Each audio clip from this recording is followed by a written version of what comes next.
Bienvenidos a la semana número 2, la clase de química.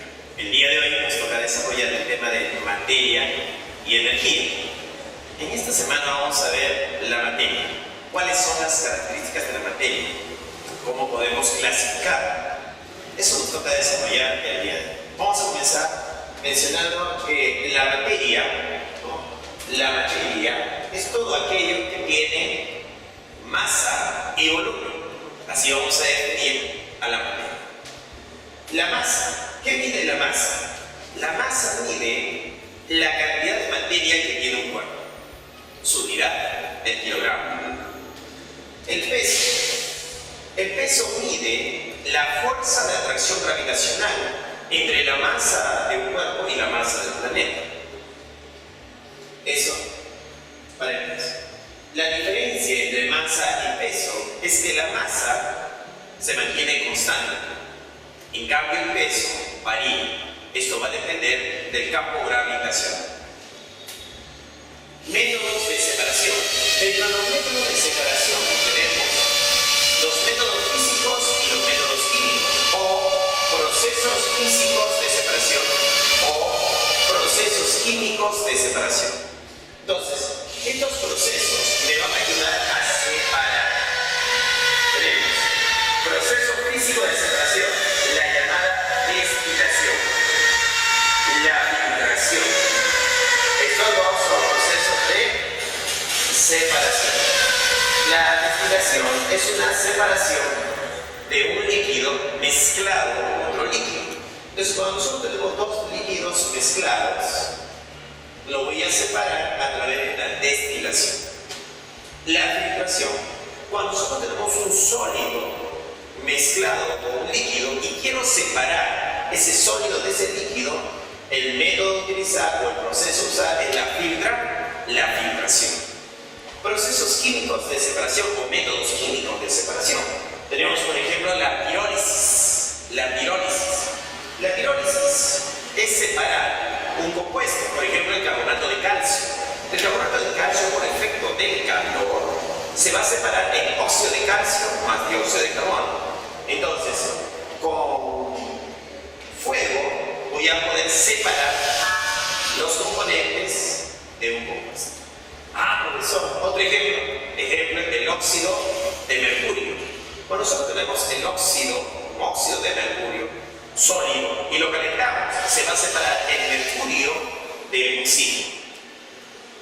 Electrólisis. El electrólisis también es un proceso químico de separación.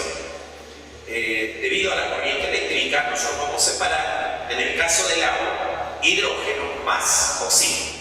Entonces, estos son métodos químicos o procesos químicos de separación que nos sirven para separar, ¿no?, en el caso de compuestos. Y los métodos físicos de separación que nos sirven para separar los componentes de una mezcla. ¿Cómo clasificar la materia? Para clasificar la materia, nos preguntamos, ¿se puede separar por un método físico? O sea, ¿puedo separarlo por destilación? ¿Puedo separarlo por filtración? Si tu respuesta es sí, lo ponemos por acá. Si tu respuesta es sí, sí se puede separar por un método de destilación o filtración, estamos frente a una mezcla. Lo vemos por acá, las llamadas mezclas. La mezcla. Pero si tu respuesta es no, profesor, no se puede separar. Si la respuesta es no, entonces estamos frente a una sustancia.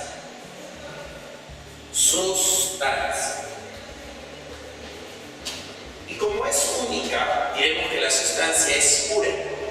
Si hubiese dos sustancias o más sustancias, ¿en qué se convierte? En una mezcla. Entonces, ¿qué cosa es una mezcla? La mezcla tiene dos o más sustancias. Cuando es única, una sola, la llamamos sustancia. Y como está sola, es pura. Ahora, las sustancias se diferencian de las mezclas por su composición. Las sustancias tienen composición fija, definida, constante. Esa es la característica de una sustancia. En cambio, las mezclas tienen composición variable, ¿no? Entonces, composición fija, definida constante, composición variable. Las sustancias también se pueden clasificar. Nos preguntamos, ¿se puede descomponer por un método químico? Y tu respuesta puede ser sí, profesor, sí se puede separar. Si tu respuesta es sí, sí hay una separación, entonces estás frente a un compuesto. Entonces vamos a poner acá sustancia,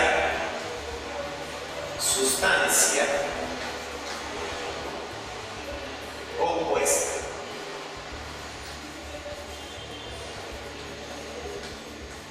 Ahí está. Está frente a una sustancia compuesta. Pero si tu respuesta es no, no se puede descomponer por un método químico, no se separa por pirólisis, no se separa por electrólisis. Si tu respuesta es no, entonces está frente a una sustancia elemental.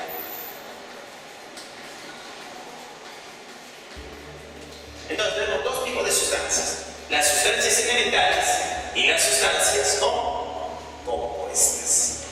Ahora, ¿cuál es la característica de una sustancia elemental? Las sustancias elementales están formadas por un solo tipo de átomos. Ponemos por acá, formado por un solo tipo de átomo. Formado por un solo tipo de átomo. Entonces, una sustancia elemental, por ejemplo, sería el oro. El oro. Podríamos poner acá el oxígeno.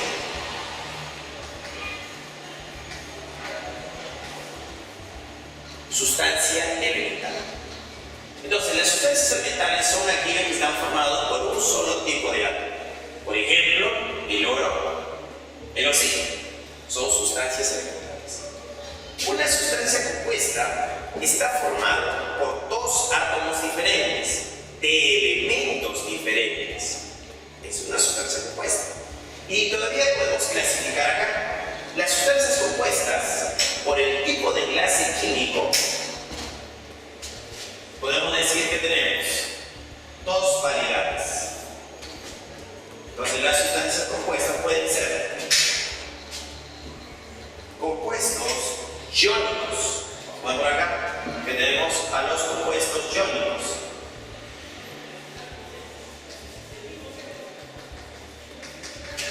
Compuesto iónico.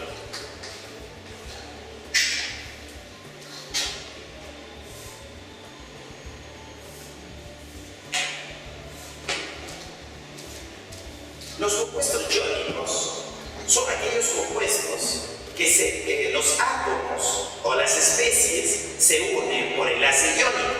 Es un compuesto iónico. En cambio, los compuestos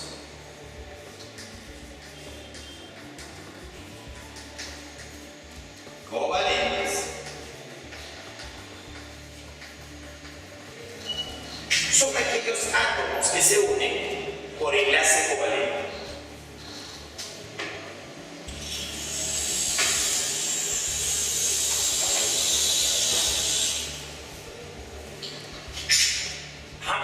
Entonces, las sustancias compuestas pueden ser compuestos iónicos o pueden ser compuestos covalentes. Esta clasificación está de acuerdo al tipo de enlace que los mantiene unidos: el enlace iónico o el enlace covalente. Ejemplo. Por ejemplo, acá tenemos el cloruro de sodio. En el caso del cloruro de sodio, el sodio es el catión y el cloro es el anión. La fuerza que los mantiene unidos es una fuerza de atracción eléctrica entre el catión de carga positiva y el anión de carga negativa. Es una fuerza de atracción eléctrica y eso es un enlace iónico, clasificado entonces como compuesto iónico. Compuesto covalente. Compuesto covalente, por ejemplo, el cloruro de hidrógeno. El átomo de hidrógeno se une al átomo de cloro mediante un enlace covalente. Ellos van a compartir sus electrones. Entonces, el átomo de hidrógeno con el átomo de cloro, cuando forman enlace, comparten electrones. Al haber un enlace covalente, el compuesto es covalente. Otros compuestos covalentes serían, por ejemplo, el agua, compuesto covalente, el dióxido de carbono, el metal. Son ejemplos de compuestos covalentes. Otra clasificación, por el lado de mezclas. Habíamos dicho que si se puede separar por un método físico, si tu respuesta es sí, es una mezcla. Y si es una mezcla, nos preguntaba, acá hay una pregunta, ¿es totalmente uniforme? Si hay uniformidad, si tu respuesta es sí, es totalmente uniforme, y tu respuesta es sí, sí hay uniformidad, entonces estamos frente a una mezcla homogénea. Mezcla homogénea.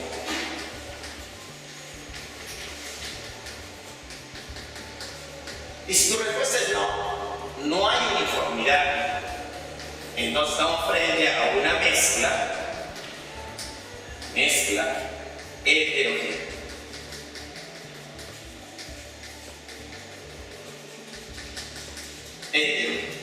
Entonces tenemos dos tipos de mezclas, las llamadas mezclas homogéneas y las llamadas mezclas heterogéneas. Las mezclas heterogéneas se caracterizan por tener dos o más fases. Tienen dos o más fases. Ejemplo de una mezcla heterogénea sería la chicha de cola. Por ejemplo, la chicha de cola.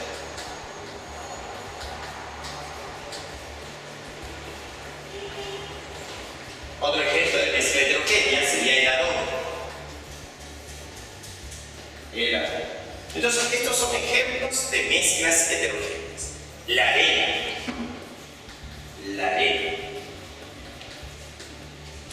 el agua con aceite, agua más aceite. Entonces, ahí tenemos ejemplos de mezclas heterogéneas.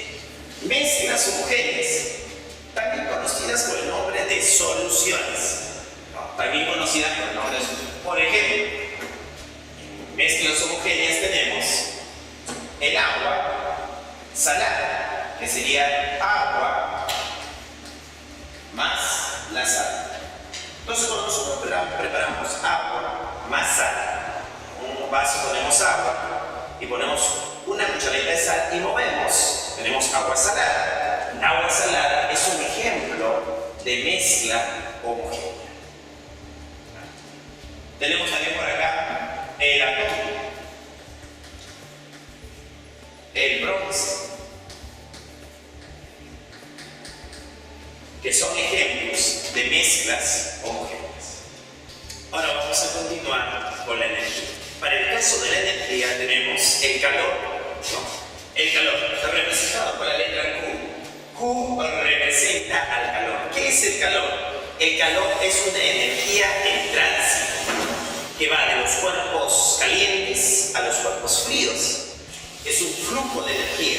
A ese flujo de energía le llamamos calor. ¿Cómo lo vamos a calcular matemáticamente? El calor es igual a CE. ¿Qué cosa es CE? Es el calor específico.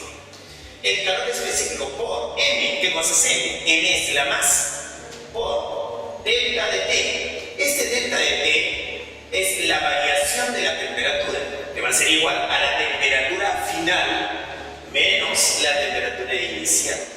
Así vamos a calcular Q, el calor. Ahora, las unidades del calor específico están en calorías sobre grados por grados. La masa lo vamos a calcular en grados y la variación de temperatura en grados Celsius o grados centígrados. Cuando el problema te hable de energía en procesos nucleares como fusión nuclear, fisión nuclear o procesos radiactivos, tenemos que la energía va a ser igual a M, la masa, por C, la velocidad de la luz elevado al cuadrado. Esta el Joule, la masa en kilogramos y la velocidad de la luz en metros sobre segundo elevado al cuadrado. Toda esta expresión equivale al Joule. Y si la masa está en gramos, la velocidad de la luz puede estar en centímetros sobre segundo elevado al cuadrado. Todo esto de acá equivale a X. El valor de C, la velocidad de la luz, puede ser, por ejemplo, C puede tomar el valor de 3 por 10 a la 8 metros sobre segundos. O C también puede ser igual a 3 por 10 elevado a la 10 centímetros sobre segundo. Y de esta forma podemos calcular la energía para procesos de fusión nuclear, fisión nuclear o procesos radiactivos.